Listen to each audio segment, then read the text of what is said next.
Kamo ka ba sa gitawag nila nga good governance practices? Kini maayo sa mga panggobernuhan. Kung gusto nimo mahibaw-an, intro. Yo!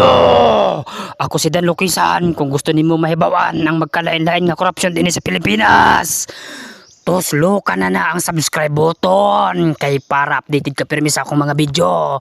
Wow! Ingon ani.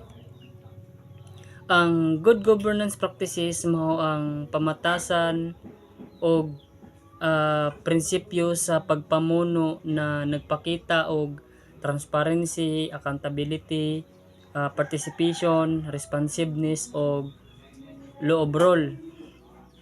Kini nagpasabot nga ang gobyerno nagdumala sa pondo og serbisyo sa patas, klaro og epektibong paagi aron masiguro ang katungod og kaayuhan sa katawhan. Ang good governance practices, ang pinakauna nga practice ni mga himuon ang pagpakita sa transparency.